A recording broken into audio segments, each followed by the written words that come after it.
Well, the next thing we need to do is we need to calculate what does that imply for the equity. What is the implied equity purchase price of the deal? What we calculated is 360, that's the enterprise value. Let's look at it specifically to equity because that's part of our uses. Part of our uses involve buying out the shareholders of the company. Another part involves refinancing the old debt. All right. So first thing I want to do, if I need to calculate equity value, I'm going to work backward through my total enterprise value formula. We're going to subtract the company's existing debt as of 12/31/2008. So I want to say minus sum, minus SUM, left parentheses.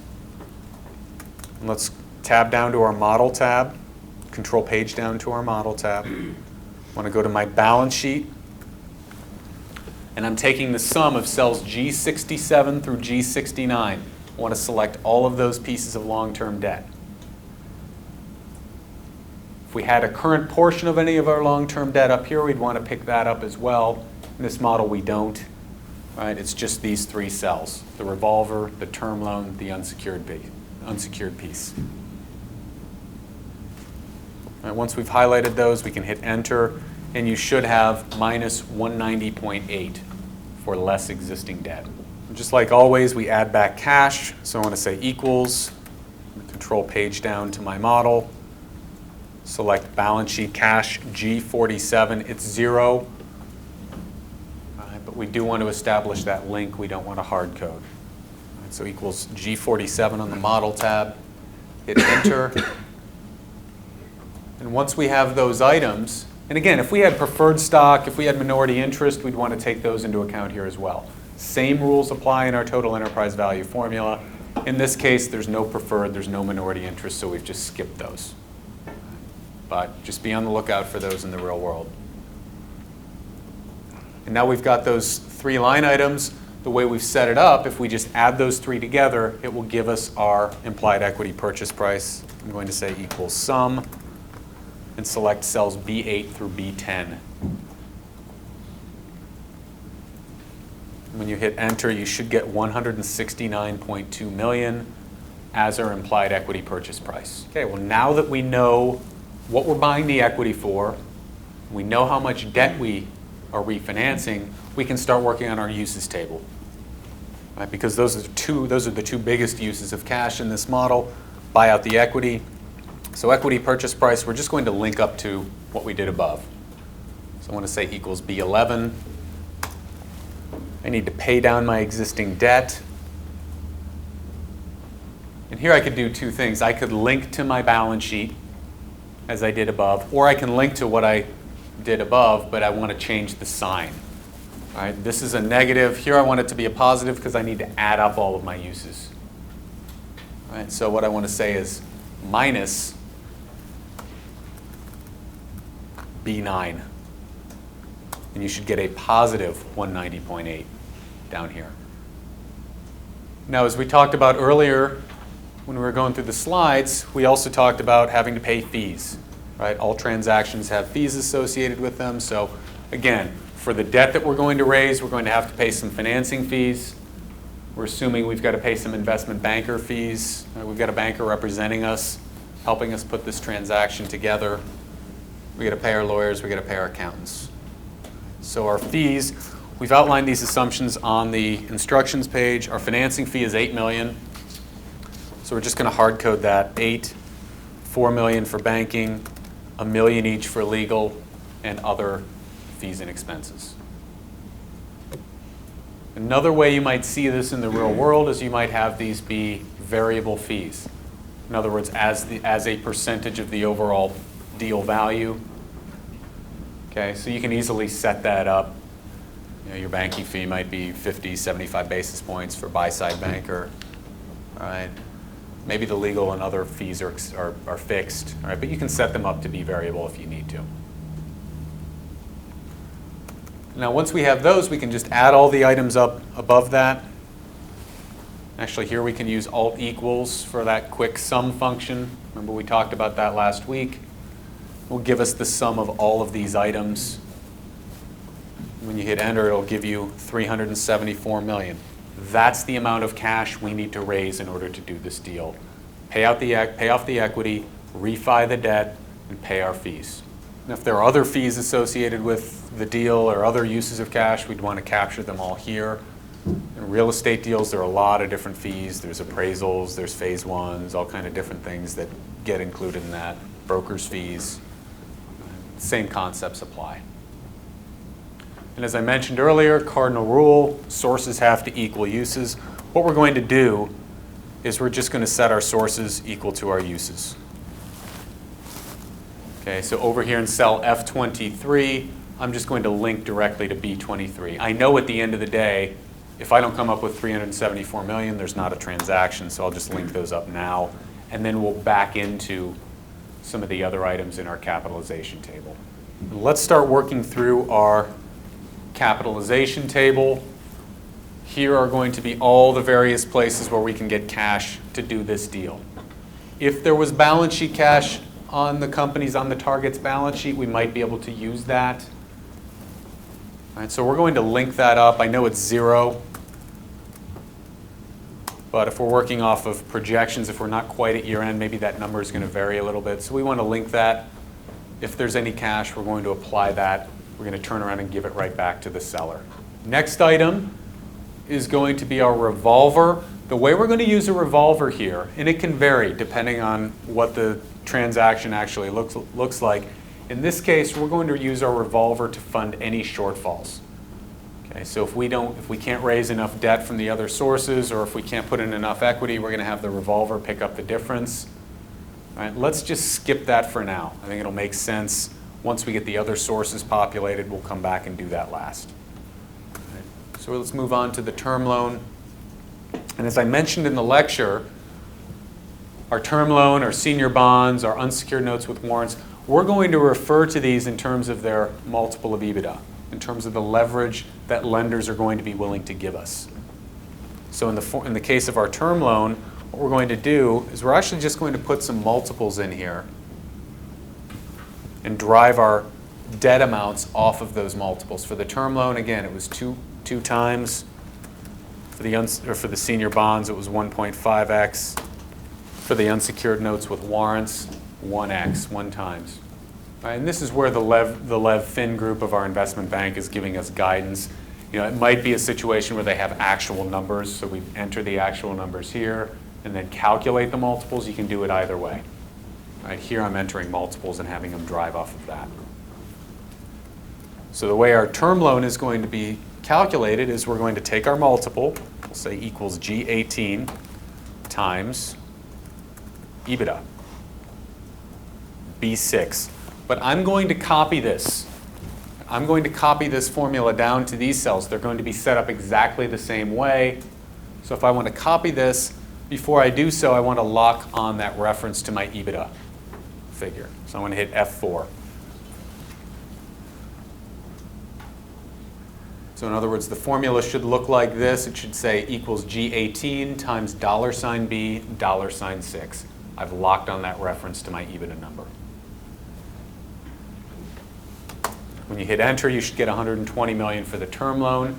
And now we can copy this down to the senior bonds and down again to the unsecured notes with warrants. Does that make sense? Now the one thing that I notice here, mainly because I built the worksheet, is that this unsecured notes with warrants, actually this cell is formatted to have an underline in it, just like this one does. So when I copy this, when I paste actually, I hit Control-C to copy, and then when I paste down here, I don't want to just use Control-V to paste, as I might otherwise do. I want to use my, which shortcut do I want to use? Who knows? Pardon? Alt-ESF. Paste special formulas. All I want to copy here is the formula. I want to keep the formatting and everything else about those two destination cells the same. And when I say Alt-ESF, it means just paste the formula.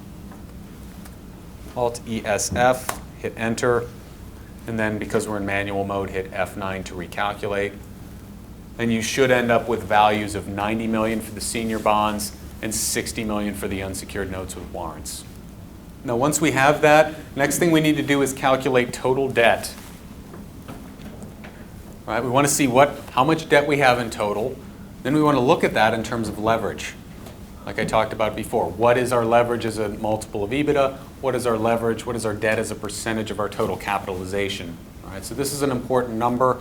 The one thing we need to make sure we do, don't just hit Alt equals, because if we do that, we're not including the revolver.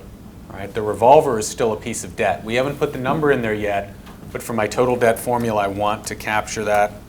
So I'm going to say equals sum F17 through F20, the revolver all the way through my unsecured notes with Lawrence. Hit enter. Should get 270 million. So we have 270 million in total debt. And again, one thing I want to do is I want to calculate what is my leverage as a multiple of EBITDA. I can actually copy this cell and use a paste special formula right here. In cell G21, I can use Alt ESF. If I hit F9 to recalc, it will give me leverage as a multiple of EBITDA. It'll add all these up and keep that format that's been pre-specified here. So you should still have an X after it. And again, when you paste, you want to use Alt ESF and not just do a straight copy and paste. Next item, sponsor equity. In this case, we're going to hard code this. In this case, we're going to put in, as a private equity fund, we're going to put 104 million of our own funds into the deal as equity. So I'm just going to I'm going to enter 104. I'm going to hard code this. Now we could set it up another way. Remember, we've got the revolver set up to pick up any shortfalls. We could also set it up to have any shortfalls get picked up by equity. That is, if our lenders come back and say, you know what, instead of 270 million, we're only going to give you 240 million. If we change that, then our equity would get automatically picked up. It would automatically pick up that extra 30 million. So you can do it either way. We've just had the shortfall get picked up in the revolver. Last thing we need to do, now that we have all of these other numbers, we can figure out what is our revolver going to be. It's going to be 0 at closing. Okay, so for a revolver, it's going to pick up any shortfalls. What that means is I want to take my total sources minus my sponsor's equity, minus my unsecured notes, minus my senior bonds, minus my term loan, minus cash. All right, so again, this formula here, it's going to pick up any shortfalls that we need in our sources. Take my sources minus my equity, minus my unsecured notes, senior bonds, term loan, cash. Do not subtract total debt. If you subtract total debt includes the revolver. You'd have a circular inside of a circular, and Excel might not like that. Okay, so set it up the way I have, equals F23 minus F22 minus F20 minus F19 minus F18 minus F16. And again, it's 0, but if you set this up properly, let's check and see if this will work. Let's say we decide we only want to put 100 million in instead of 104. When I hit F9, now that 4 million gets picked up in my revolver. I reduced my equity commitment by 4 million. I'm borrowing that on my revolver. So that's how that works. And again, you could set it up so that difference gets picked up in equity, probably how you might do it in the real world. That's just an example here. Okay, once we have the revolver, now we can calculate what does our revolver represent as a multiple of EBITDA. Again, it's 0, so the revolver outstanding is 0, so it's going to be a 0 multiple, but I want to set it up here anyway. So if I change my model later, it will automatically get picked up. It'll simply be equals F17 divided by EBITDA, B6. Okay, now again, we sometimes speak of leverage in terms of multiples, sometimes we speak of leverage in terms of percentage of capitalization, so we're going to calculate that next. Basically what I want to do is calculate as a percentage of the total sources, what does each individual line item represent? Right, so and we're just going to work straight down. For cash, I'll say equals F16 divided by F23. Before I hit enter, I'm going to copy this down, so I want to lock on F23. That is, I want every single line item still be divided by F23. So I want to hit F4, lock on that. It should say equals F16 divided by $F, $23.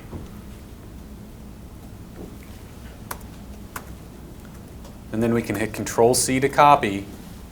Can select all of our destination cells, which is each individual line item here. And then I want to use, again, Alt-E-S-F. I want to paste the formulas, not the formatting. I want all of this formatting to stay intact.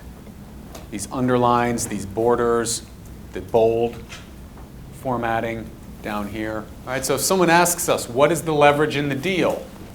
What's leverage as a multiple of EBITDA? It's 4.5x. What's debt as a percentage of total capital? It's 72%.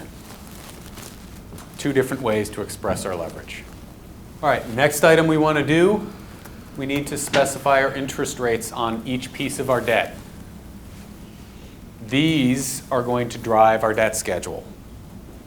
So we need to specify what these are going to be. If we look at our assumptions, if we look back through the assumptions under sources, it tells us that our revolver is going to pay cash interest at 7%, or we as the private equity firm are going to pay 7% interest in cash for any revolver borrowings we have outstanding. Our term loan, the interest rate will be 7.5%.